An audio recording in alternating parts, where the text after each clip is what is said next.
Ever the gentleman. I've had the chance to review all of the papers. I've read the witness statement, I've read the recent correspondence and the email that came in as late as last night. I've also read the letter of 27th of July 2016 from Associated Construction Investment Company, LLC. The hearing was scheduled for start at 2 p.m. It's now 17 minutes past 2 and no one has attended from the witnesses that were called or counsel for the defendant. In our very short submission, it is plain that the parties who were notified through the order knew exactly what they were going to be doing, and that is to come to court and answer questions, or to come to court and say that they will not answer questions. The letter that you have referred to is a perfectly straightforward one. It doesn't actually say anything other than that we don't really think that notice has been given. But the fact of the matter is the service has been done, and therefore there is no reason at all why these parties shouldn't have attended the court. They may find themselves not wanting to attend. They may feel that there may be a reason why they should be, but we don't know. And the problem is, of course, that as we don't know, we can only assume that they are simply saying, we know that we've been served by the court. Effectively, there we are. We're not going to come to court. And that is effectively, essentially, a contempt of court. Now, at this particular stage, of course, with nobody here, it's really difficult to know exactly how we proceed, except other than the reference to the judge, as I understand the rules, and to make sure that the next time they are told that they will come, and with some penalty of proper contempt. At this particular stage, it's effectively hanging contempt in that sense, because it needs to be a judge who actually refers it. But you, sir, as the registrar, are perfectly capable to do so. You're sitting here in a judicial capacity, and that's what we would ask you to do. Can we explore the issue of service? You say they have been served. Could you take me through your reasoning on that?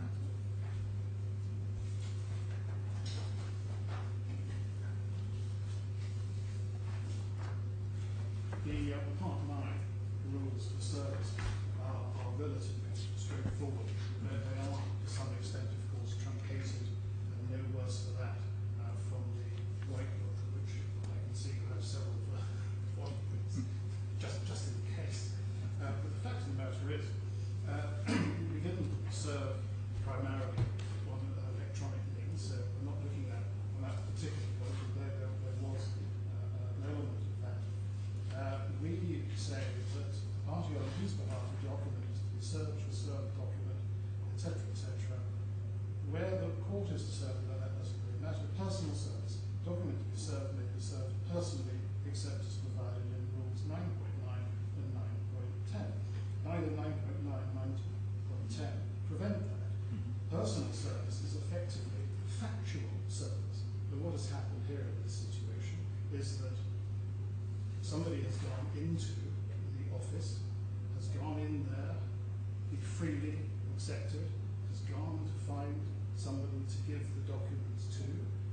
All of that is on the letter, and all of that, you may have had an opportunity to see the witness statement of Mohammed Lian, and also his sworn affidavit.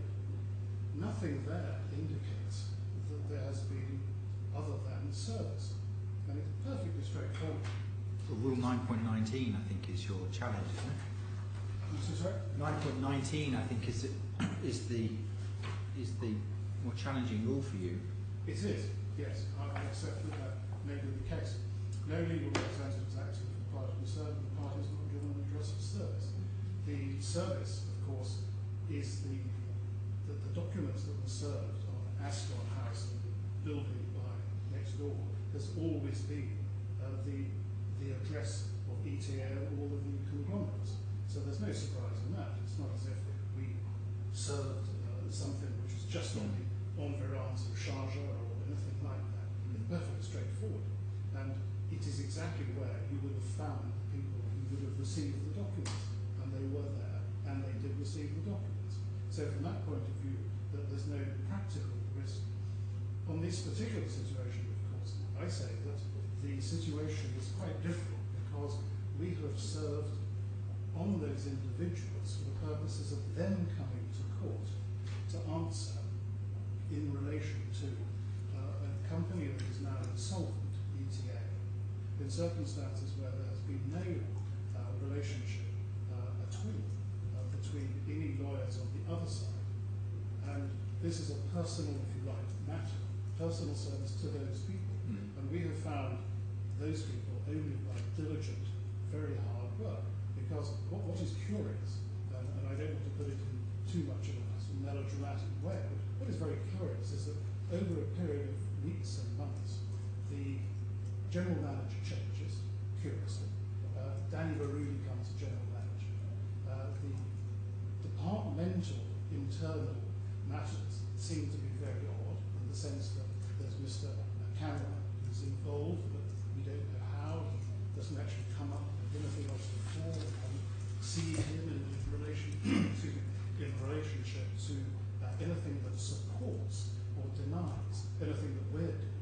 We are, of course, in the process, which is a very long process, unfortunately, of trying to collect well over $100 billion for our clients. And we have been blocked effectively at every particular stage. We did not rush off to consider let's just serve on these people, because we took a very safe approach. We tried to get information, we tried to get more information, and we tried to actually get some understanding of what's happened with ETA. The curiosity, for example, is that ETA, once we started getting involved, suddenly take itself off the website. So you won't see ETA on the website, all the other ETA iterations and the sort of presumably cousins or brothers of those companies. So we were in the position of saying, well, we don't know where they are, what we're going to do, well, we'll try it where it is at Ascot House, effectively. And you can see that we went to the Ascot House on the side, we served, and that was as far as we could see what we could have done. Your point about the legal representatives, we have no relationship with the legal relationships for several months. So we do not know whether or not Clyde and Co are still on the record. As far as we know, ETA is insolvent. I'd be very surprised if Clyde and Co were still on the record. But we don't know, and we haven't engaged with that because it was made perfectly clear in front of Mr. Justice Steele that the representatives who were here, Sally Guinness and others, said, we cannot tell you what's happening. We are not instructed. So in those particular circumstances, I think it was perfectly clear that trying to get all of the matters to put it in a fairly complex but nonetheless readable matter, we have found all of these people. Of course, the three people key are quite good. I mean, they come from the scions of a great trading family. But also we're looking there with Mr. Barudi and Mr. Cameron. And they are the people who are likely to have the information. But it's very important in this respect that when Sir John Chadwick, Justice, gave the freezing order against ETA, he made trenchant criticisms of the way that ETA had approached the matter, and also did criticise in fairly good terms Clyde & Co.'s approach. Because you may remember that this had gone on for probably 18 months, and then suddenly, right at the door, effectively, Clyde & Co., on behalf of ETA, suddenly consented to an order. As a result of that, of course, we then appeared to get a freezing order. That freezing order was granted in very trenchant terms, and is, as I understand it, on the web. And people comment on those matters, very trenchant indeed. So from that point of view, we have got only options to try and get into material matters of Danny Barudi, of Benjamin Cameron, and all of the other people. Where we get to, we get it I understand that these orders are against to these individuals, and as you pointed out earlier, it's personal service is the mechanism you've used. Personal service would require service on the usual or last name residential address. And so what efforts have been made to serve them in accordance with 9.19? We have no ability to find the residential addresses. What have you done to exhaust your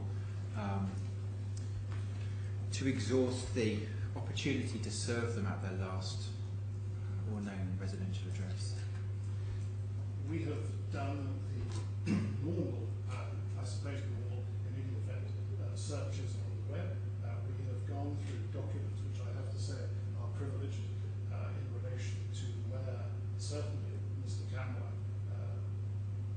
is operative, and we don't know where that is. He has a post box. The post box that we actually managed to connect with him is the ETA or ASCON post box. Mr. Daniel Rudy, exactly the same. We took stringent steps to go down to the court, actually, the local court, and make sure that what had been put in through the good offices, of course, of the DIFC, as the relationship court, if you like. We went to see the judge, various other parties, to try and work out how something else has also been listed for the purposes of this type of application. I'm being slightly coy about it because this is a public matter. What I want to explore is, at the moment, I'm not really that we've had effective service on the individuals. So what I want to explore is to what extent you've exhausted the chance to serve them at their last name residential address, and if you've exhausted all of those, whether you're going to seek an alternative way of serving them. We couldn't find any addresses for those parties. No residential address. No residential address.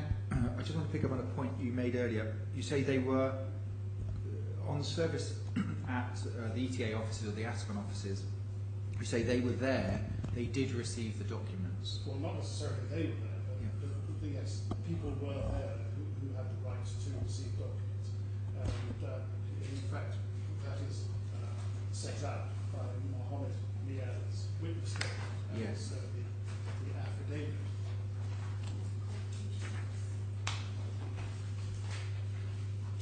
So, for example, on paragraph 17 of the witness statement,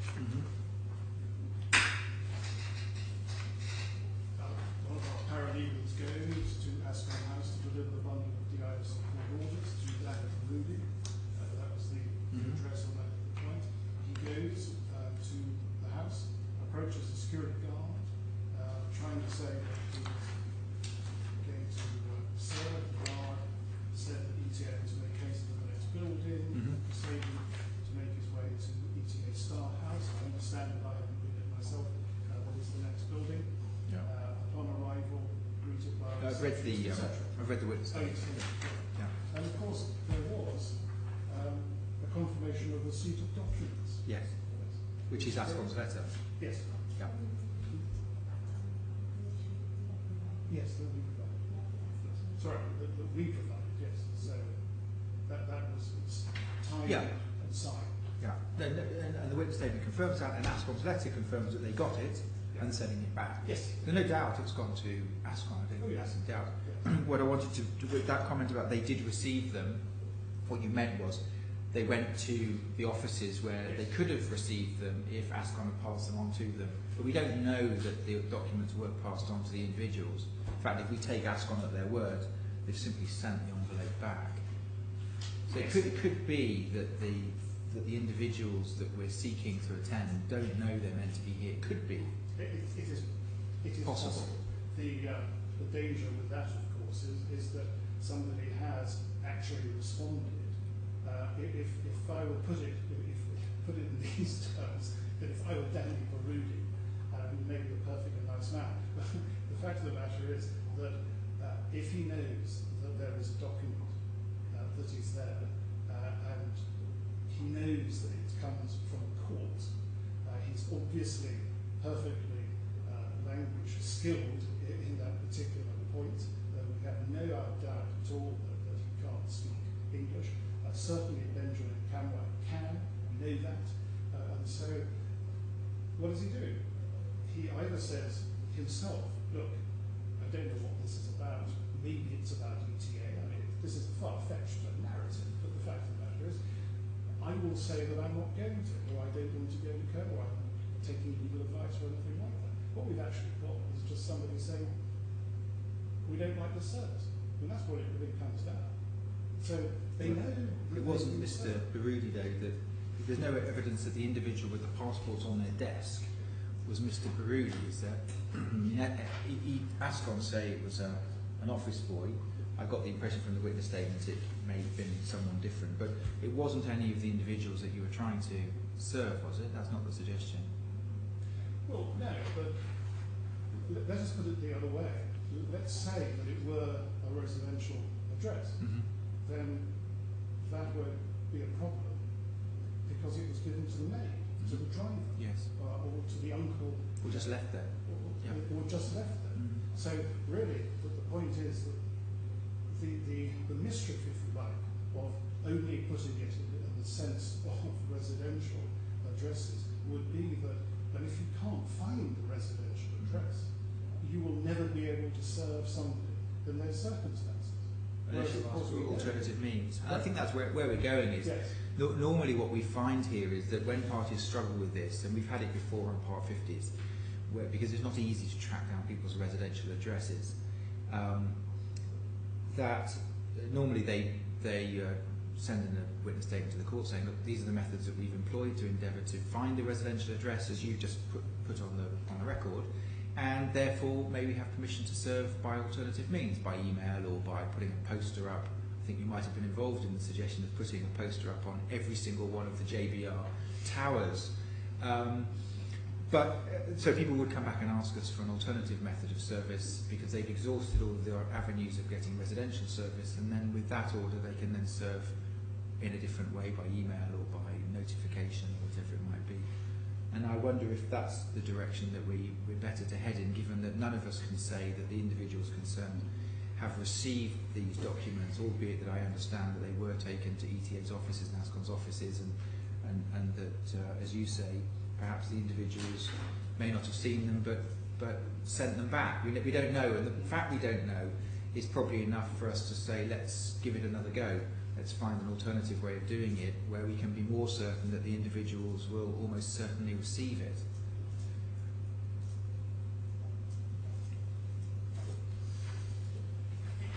Yes, I can understand that. So the other side of it, though, for the other is the fact that we would say that they are proprietors of a business, and therefore place of business or last known place of business is opposite in that situation.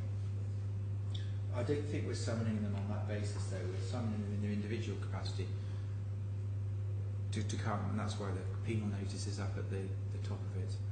So it's an individual service. It's a personal service on an individual. It's not the first time this has come up. I mean, we've had this issue before with residential addresses where people have got a PO box but no more. So it's not the first time we've come across it.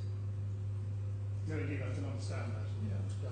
Sometimes, not necessarily wisely, lawyers do talk about these things because they have different experiences. So, yeah. Yes, indeed. So do you have any, other than delivering the paperwork at ASCON's Associated Construction Investments LLC's offices or ETA's offices, do you have other ways in which you believe these documents could be communicated to the individuals concerned? Other than utilising the business addresses, no, because, as I say, I have to be very circumspect about the searches that we have made. We simply were not able to find a connection of residential addresses without alerting unlikely the issues. Yes, but you, if going outside the residential address point, do you have any other means of contacting Mr. Barudi or any of the others? Mr. Kenya? The only way we can actually get any information to Mr. Barudi, Benjamin Campbell, and the others would be simply sending the same material, but maybe in a very different way, simply saying, look, we can't find where you are, making it perfectly clear, and we want you to attend to court. But the fact of the matter is that it would have to come in some form of a court-driven matter, because otherwise it would simply be the same matter, the same very short letter will come back. But the fact of the matter is they know, and so whether all of the people know, we know that they have had a letter sent off to the court. So we're really in a sort of almost a higgledy-piggledy situation where the court knows that they know that they have had documents received. The court doesn't necessarily. But we don't know, and that's the problem. Well, we don't know they've actually got it. If their lawyer had turned up and said, we got them, but we don't think it was properly served, that's one thing. yes. But no one's here. But they returned, as I understand it, they returned the court documents, so the court knows that they've actually received them. Well, all I've got is a letter with the stamp of Associated Construction Investment Company, which says the attached envelope addressed to Danny Barudi was handed to an office boy at Saladin Street, ETA Star House, by someone whom the office boy understood to say was from the IFC. He produced no ID. We're returning the entire contents of the envelope to you, as the documents relate to a DIFC court matter, on the assumption they were sent to you by you, basis the comment to the office boy. This comprises the 5 documents in a total of 25 pages. There was no covering letter nor explanation of the documents, nor why they were being left with an office boy at our office, nor anything else in the envelope. That's what they say. Yes. So I can't say that there was or was not documents sent back. My understanding is that the documents were returned to the court physically. But, yes. Yeah. And they say, well, we returned them because we were left with an office boy, we don't know what they're to do with, so we just send them back. Yes. Well, we've got the dichotomy, of course, between the maid and the office boy, really. So that the situation is, it would be good service, if I may presume to understand your view on this. If it were the maid, but it's residential, that's fine. Yes. But really what we're saying is that it's not fine when it's the office boy. No, not at all. If you could have left the documents at the last name business address, yes. then leaving it with the receptionist is fine. At least that's from my recollection of some of the cases where service has been with reception. But that's not the position we're in. The requirement for service under 919 is to leave it at the usual or last name residential address. And we're not there yet. I don't think there is a suggestion. You're saying, look, we've tried to find a residential address, we've looked everywhere, we've made sufficient inquiries, we just don't know where these people live. The only contact we've ever had is via the office. Yes. And so the normal next step, what we've seen in the past, is a request to serve by an alternative method, email or some other way of doing it. And looking down the individuals, I think is what you're saying, you don't have a working email for any of Messrs. Barudi, Kamya, Rashid Al-Garer, Abdulaziz Al-Garer, who, I mean, there's an individual I thought you could find quite easily. And Ibrahim Al-Garer, I mean, one wouldn't have thought it would be too difficult to find an alternative way of serving these people. Mr. Barudi works at the Star office, ETA Star office. We know that. But other than that, we certainly don't have any of the work emails of the Garer. I mean, it would be surprising if any of us could find it. Or we just haven't been able to find it. But that's the plain fact. But it's if I can put it in these terms, the only obstacle, as I understand it, is that residential address is fine. We don't have a residential address.